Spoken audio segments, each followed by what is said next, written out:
Hey, everybody. Thanks for joining us. We are back again. And today, Stuart and I are joined by our friend, the great Jim Acosta, star of Substack, like few others lately, of really breaking out into this new news space that we're all occupying right now. So, first off, I want to thank you, Jim, for coming on today. Stuart, thank you also. Guys, the Epstein story is not getting any better. No. It looks to me, as an experienced amateur at Trump analysis, that it is still riding in his head. He can't change the subject. Even this trip to Scotland and these trade deals have not pulled him and the news media off of the story from hell.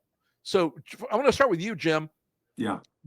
Talk to us about where you see, the week ahead for Trump, because it does not seem to be improving.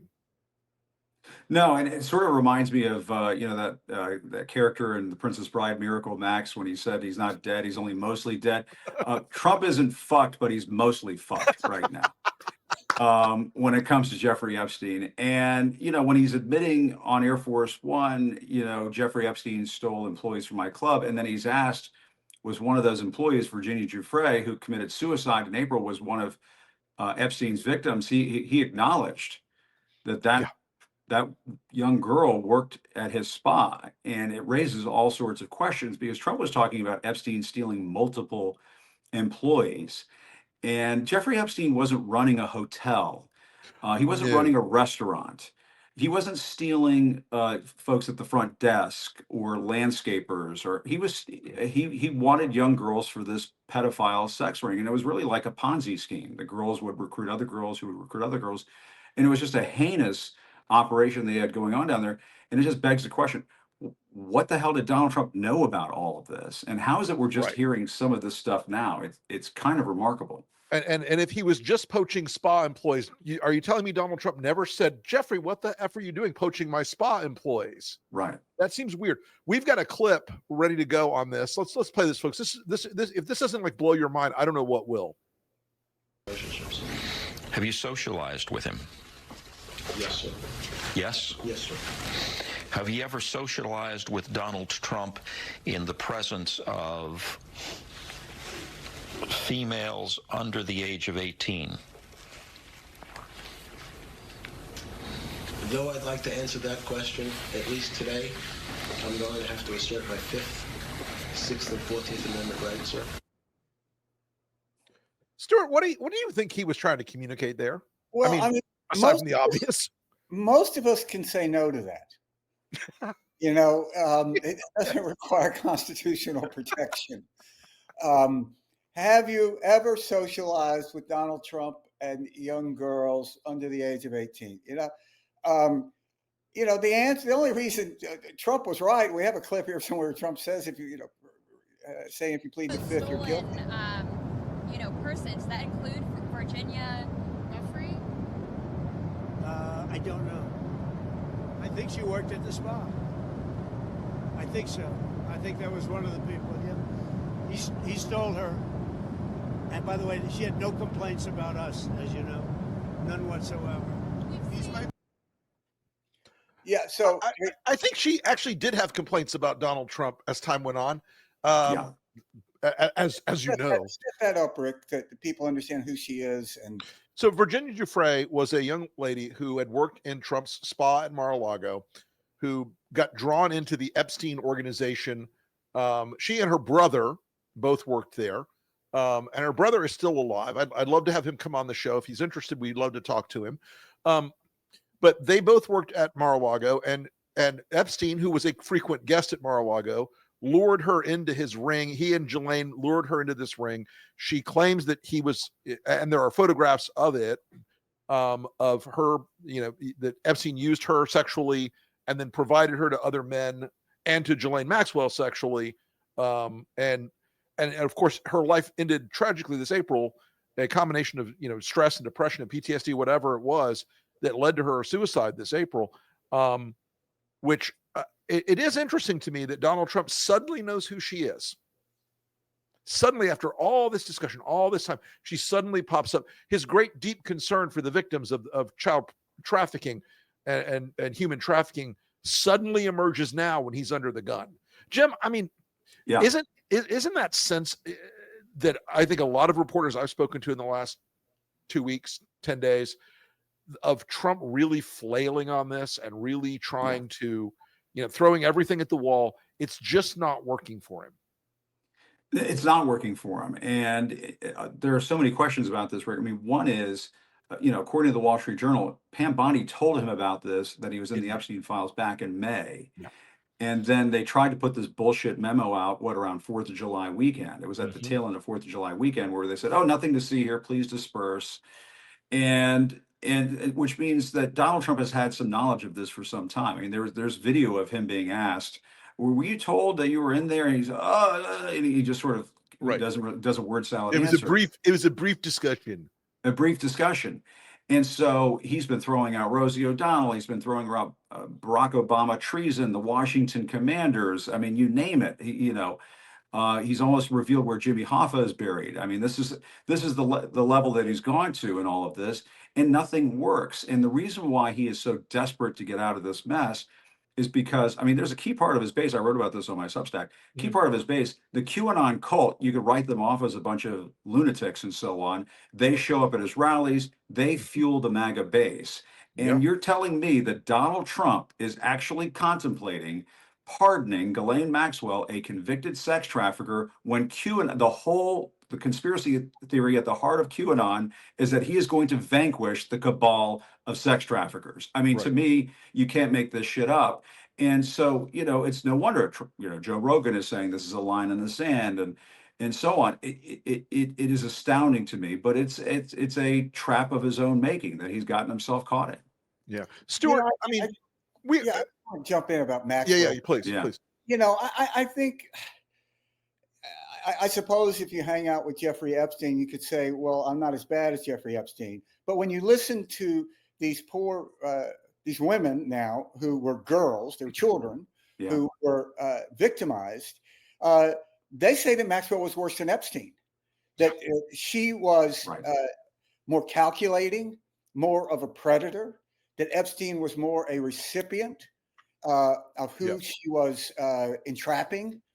And if you just think about it, the vulnerability of these young girls, you have this woman who, has a little pixie dust of British aristocracy around her, very well spoken, sort of elegant.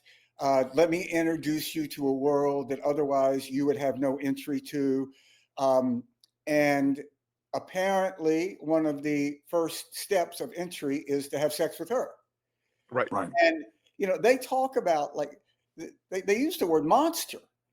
And I was seeing an interview with one of the victims, and she was saying, this person will just repeat again and repeat again. You cannot get a person like this to change. And this is who the President of the United States, personal criminal lawyer, who now just unbelievably is in the Justice Department. Yeah. I mean, I kind of missed the days when we had presidents who appointed people to the Justice Department who were not their criminal lawyers. But the guy gets on a plane and he flies down to Florida to have this tete-a-tete with this predator. And clearly they're setting up some sort of, trying to set up some sort of justification for pardoning her. Right. If you dip your toe into social media on this, you'll have a response from some of these people saying, well, if she can give us 20 predators, don't you think she should be pardoned? The other thing, Rick, just to point out very quickly, when Trump says, oh, Epstein was stealing employees from me, he stole Virginia Giuffre, it was Ghislaine Maxwell who was involved in all of that too. It wasn't Epstein, giving these girls a ride. It was Ghislaine Maxwell who was facilitating this. She was a part of this Ponzi scheme. In a video before she died, she said, Epstein was Pinocchio. Virginia Giuffre said Epstein was Pinocchio, and she, Ghislaine Maxwell, was Geppetto. She was the one pulling the strings. She had his money. He had her contacts. And so, this idea. If the MAGA folks are all about saving the children, and we have a guy in the form of Todd Blanche who was down there offering her immunity, bringing her a gift basket, talking to her about whatever shady deal is being made. I want to ask both of you about this. we are in the middle of the most obvious and clumsy government cover-up. I mean, Watergate looked professional in comparison to this, and Watergate was a mess. I want to ask both of you, like, where do you see, I'll start with you, Stuart. Where do you see this cover-up? I mean, it cannot sustain itself. It is broken. There's a corrupt deal in place. He's almost daring America right now. Well, Jim was writing about this. I think you've written about it as well. And I was talking to Jim about it. You know, like all these cover-ups, it started with sort of a relatively small number of people. And the more that Trump tries to use the arms of the government to be involved in this cover-up, the deeper it goes. Right.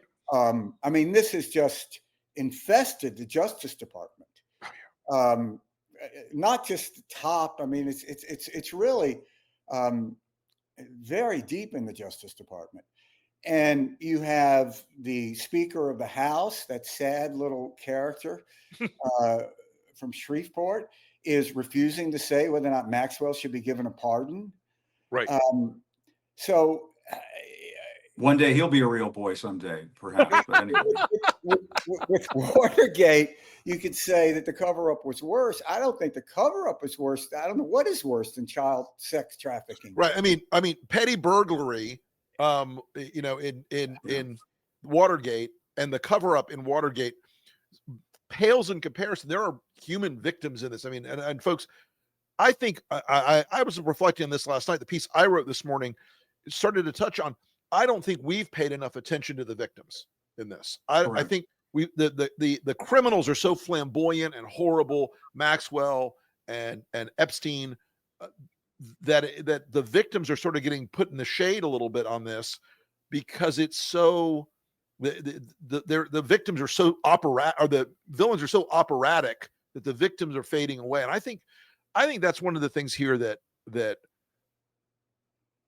some folks in the MAGA movement of relative goodwill are feeling concerns about. I think they are starting to look at this and go, over 200 women were trafficked by Ghislaine Maxwell, and Trump's going to pardon her. I think there are some fractures inside that world, in the MAGA world right now, which is rare. But Jim, talk to us about your thoughts on the cover-up process here, because I also think it's lighting up the media finally to go, oh, this is real. Yeah, and it took a few days, but you know, it might be that Trump is dangling this pardon over Ghislaine Maxwell's head for the purposes of shutting her up temporarily. Right. And so who knows? We may see this now. We may see this on Christmas Eve when he springs her from federal prison. Who knows? The other thing in all of this, you mentioned the victims. I was talking to Liz Oyer, the former pardon attorney over the DOJ. She was fired inappropriately by the Justice Department because she wouldn't play ball with them. And she said, you know, speaking of the victims, you're supposed to, you know, standard operating procedure, this by the book, you're supposed to take into consideration the feelings, the thoughts, the statements of the victims before you do a pardon like this. And of course, Trump doesn't give a shit about any of that.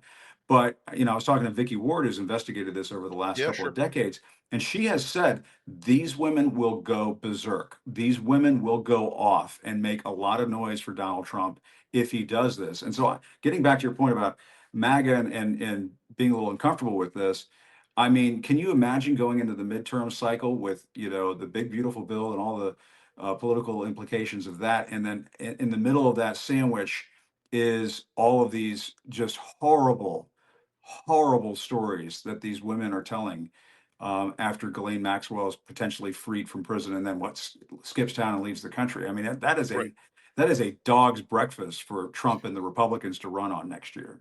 I don't think you want to go into the midterms as a Republican having to answer the question in every debate and in every press avail. Oh, do you agree with the president freeing the woman who engineered the largest pedophile sex trafficking ring in modern history? And they're going to have to be wedged. Go, Stuart.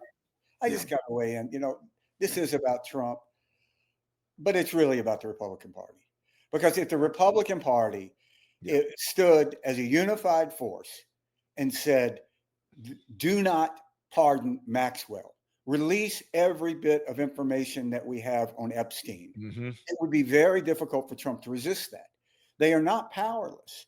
No. And this is just such a sort of moral parable that's playing out. They think that by saying nothing, they somehow have reduced their complicity. Jim, let me ask you. I was listening to an interview with Julia Brown, who was the Miami Herald reporter, and she was being asked, why has it taken so long for this to become a media story such as it is?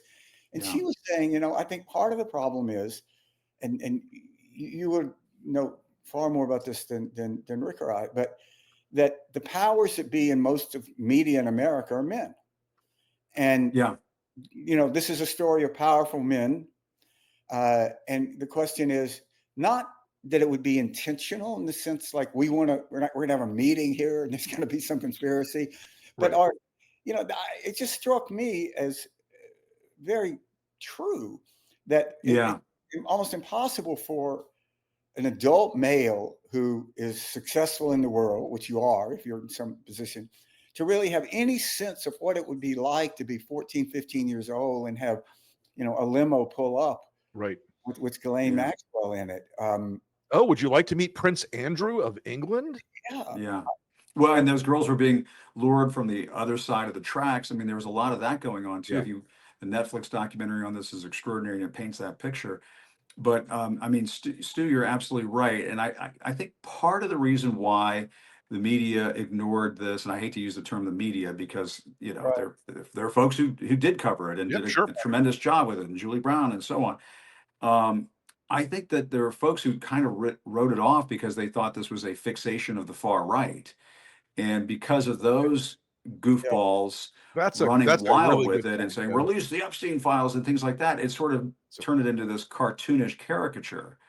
And I think, but that doesn't give us a pass. I think folks in the media should have been digging more, should have been asking these questions. My God, Trump has been through 3 elections and we're just finding out now that Jeffrey Epstein was stealing employees from his spa at Mar-a-Lago for his sex ring. Excuse me, what the hell is going on here? I mean, I thought I asked a lot of tough questions of Donald Trump back in the day, but this was something that should have been covered more vigorously. There's no question about it. And to your point about the Republican Party, I will say you're dead on, Stu, because can you imagine right now a Mitt Romney not going to the floor of the Senate and railing against the idea of pardoning Ghislaine Maxwell? Can you imagine a John McCain not going to the floor of the Senate and railing against? I mean, where are their spines? I mean, you've got people in the Senate. If I'm not mistaken, Joni Ernst used to talk passionately about defending women from sexual assault, and someone who and Susan Collins and Lisa Murkowski, who somehow seem to swallow their anxiety every time a big vote comes up and vote for whatever Trump wants. I would settle for any of them. You've got people like Josh Hawley and Tom Cotton who say that the definition of masculinity is protecting women, which, I don't disagree with that, but they say that it's the definition of masculinity should be that you protect women in your life, in your family, in your society. And none of them are racing to the floor right now to say Donald Trump should release this so that we can learn how these networks worked, so we can hold people to account. One of my favorite books is, and Stu and I talked about this the other day, is Profiles in Courage by John Kennedy. And can you imagine if you were a United States Senator on the Republican side and you went to the floor and you demanded that Donald Trump not give in and pardon Ghislaine Maxwell and release somebody from prison who's an absolute monster on your deathbed, as you're dying and taking in your last breath, you were able to say, I put everything on the line to stop something horrific from happening. And these guys aren't doing it. Maybe they will. I don't, but it's extraordinary. You got Mark Wayne Mullen last week, another tiny little Pinocchio. Mark Wayne Mullen last week saying, we're doing this to give Trump cover. He literally said the words on the Senate floor, we're doing this to give Trump cover, to delay and to leave town. It's such a moral vacuum. We touched on this when we were talking about, and Rick and I have talked about it in sort of, over and over. There's just something that happened in the Republican Party. Yep. And, Rick and I spent years pointing out flaws in the Democratic Party. Fine, it's not perfect, but it still is a pro-democracy party. But there was something that happened in the Republican Party that rewarded weakness, that somehow created a space of self-selecting weak people to advance in the party. And here you are, and it's that sort of something that happened almost passively, but aggressively, they have driven all the strong people out of the party. Yeah. It's and that really, I think, is unparalleled. I mean, if this is It's, a it's the McCarthy Gresham's law of the Republican Party. Bad drives out good. yeah, And And isn't it part of it that he's turned the party into a mob, yeah, a oh kind yeah. of mob, It, and there's it an is. enforcement I mean, racket that goes on. Yeah. you know what? Back in the beginning, in 2016, 17, I would talk to members of the House, a lot of whom I helped elect, members of the Senate, a lot of whom I knew and helped elect, and I would get that like, yeah, this will all pass. Don't worry about it. We'll get the base under control. It'll be fine. And sometime around 2019, it flipped hard into Trump's like, well, if we don't reelect him, the base will punish all of us. We'll all lose our seats. And then after 2021, aside from that 5 minutes after January 6th, they became entirely his party. I mean, the ones we look at, the outliers, the Murkowskis, the Collinses, the Fitzgeralds occasionally in the House, they really still vote with Trump 99% of the time. And their justification is, I'm afraid of the base, either physically or politically, and it worked. What Trump did to them worked. He broke them, and you know, I want to go back to this for a second, because this really is the kind of damage that these people emotionally manipulate their victims with. And I look at Congress as like an abused relationship with Trump. But we also have a bunch of you look at this, the way that Epstein and Maxwell and these other wealthy people, who I want to know who they are. I'd love to know who they are. Mm-hmm. And I don't care who they are, what letter comes after their name. Put it out there. Who cares? Right. Yeah. But let's play a quick clip. We've got a clip of a bunch of the victims talking about Maxwell and Epstein. Distinctly remember him smiling and enjoying the fact that he was doing this. He asked me to take my clothes off. I was trembling. I was so scared. He began to touch me. It quickly turned into an assault. I was so young. Ghislaine woke me up in the morning and said, "You're gonna meet a prince today." And Ghislaine said, "He's coming back to the house, and I want you to do for him what you do for Epstein." Epstein walked out and said, "Oh, no, no, no, she's not here for you." And he said, "Come with me." And he escorted him into another office, and I was like, who's in there? And when he said, "Oh, I thought she was 16, I thought, is there a 16-year-old in there? There's hundreds of us that were preyed upon. Jeffrey thought that we were disposable, and he threw us all away. And look who's still standing. I just feel like as a country we owe, and look, it isn't just a right-wing obsession. There is human trafficking, there is sex trafficking in this country, there are pedophiles in this country, and it strikes me that as a citizen, people should want to see the truth of all this, because it might help us be better as a country in preventing it. Yeah. Yeah. You know, I do think this says something that's very damning about our society, because a lot of very smart, very powerful men who in other areas of their life did a lot of good things were pals with Jeffrey Epstein. Sure. And God knows what happened. Leon Black, I mean, all major, business types. But, I don't think there's anything like that exists outside of male powerful culture. This is not, where's a group of women that, that Margaret Thatcher do this? I mean, what, and there's something about it. And I think in a way it's positive in a sense. I think we've come a long way since Bill Clinton ran. And, the way that the Clinton campaign attacked those who came out and spoke about Clinton was reprehensible. And, I did a lot of things I regret in campaigns. You do things in campaigns because you want to win, but still it was reprehensible. And I think that the fact that Bill Clinton was part of this is absolutely no reason. To the degree that he was a part of it, we don't know, but he clearly was associates, friends with Epstein. That shouldn't matter.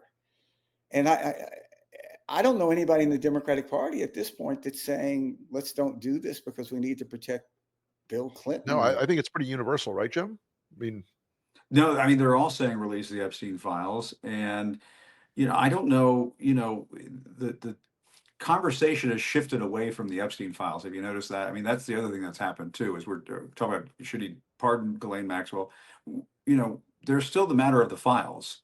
Right. Kash Patel promised to release them. Pam Bondi said that they're sitting on my desk. Donald Trump's talked about it. J.D. Vance has talked Sure. about it. I mean, just about every major figure in the Republican Party has called for the release of the Epstein files. Where are those calls now? Those files should be released. And I don't see, Mike Johnson punting this until September, how this does him any good.